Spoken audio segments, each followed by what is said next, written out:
உருளைக்கிழங்கும் முருங்கைக்காயும் போட்டு குழம்பு வச்சேங்க. உங்களுக்கும் பிடிச்சிருந்துச்சின்னா நீங்களும் வச்சு பாருங்கள். வச்சு பார்த்துட்டு சப்ஸ்கிரைப் பண்ணுங்கள். குழம்பு வைக்கிறோம் 2 போட்டு. அதுக்கு தேவையான பொருள் வெங்காயம், தக்காளி, கருவேப்பிலை இதெல்லாம் கூட சேர்த்துக்கிட்டு அதுக்கு தேவையான பொருள் மிளகாத்தூள், நான் அரைச்ச கறி மசாலா தூள் கொஞ்சம், நானே அரைச்ச மல்லிகைத்தூள் கொஞ்சம், அப்புறம் மஞ்சத்தூள். அவ்வளோதான்.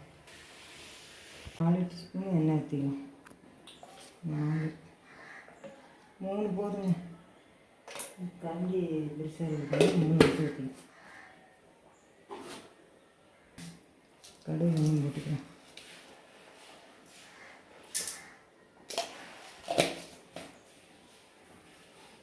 கருவேப்பிலை போட்டுக்கலாம்.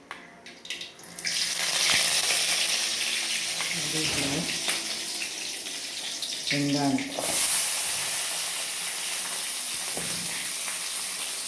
வெங்காயம் போட்டு வெங்காயம் 4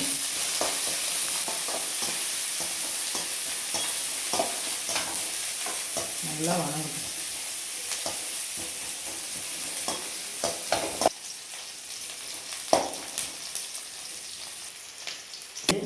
தக்காளி போட்டுக்கலாம்.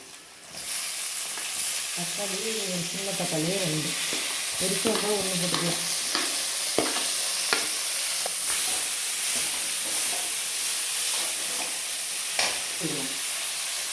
உப்பு போட்டால் தான் நல்லா வணங்கும்.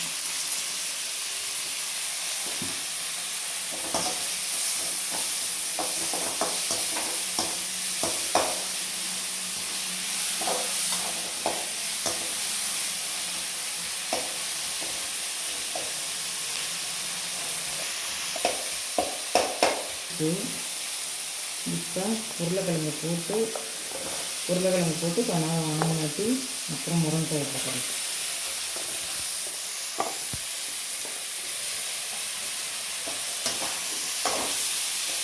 கொஞ்சமாக மஞ்சத்தூள் போட்டுக்கலாம். நாம்ளே அரைச்ச மஞ்சத்தூள்னா அதனால் கம்மியாக போட்டுக்கலாம்.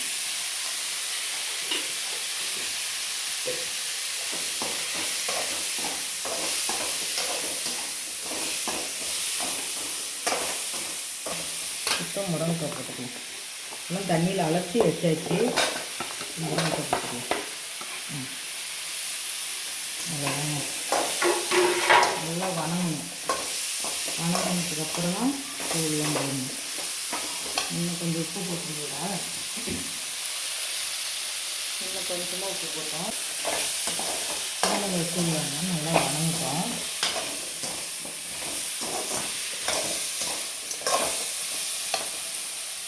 சாப்பாடு வெந்துருச்சு. இப்போ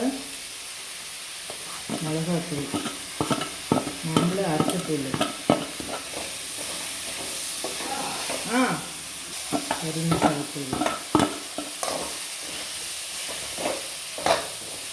மல்லிகைத்தூள் எல்லாம் போட்டு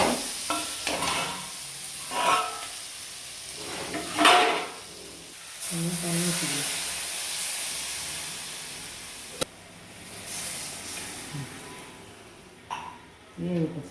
சாப்பாடு வச்சுட்டு அப்புறமேட்டு இதுக்கு கொஞ்சமாக தேங்காய் சேர்த்துக்கலாம்.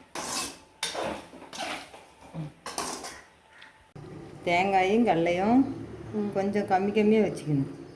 இந்த கொத்தமல்லி தூள்லாம் போட்டுக்கிறோம்ல, இதில் ஊற்றிடலாம். ஊற்றிட்டு தேவையான தண்ணி, நம்மளுக்கு குழம்பு எவ்வளோ தேவைப்படுது, ஏன்னா நாங்கள் 3 பேர் தான் இருக்கிறோம், அதுக்கு தகுந்த தண்ணி ஊற்றிக்கலாம். குழம்பு கம்மியாக வச்சுக்கலாம். இந்த மாதிரி நீங்களும் வச்சு பாருங்கள். வச்சு பார்த்துட்டு நல்லா இருந்துச்சுன்னா கமெண்ட் பண்ணுங்கள். கொத்தமல்லி கொஞ்சம் போட்டு கொதி வந்தாட்டி இறக்கி போடலாம்.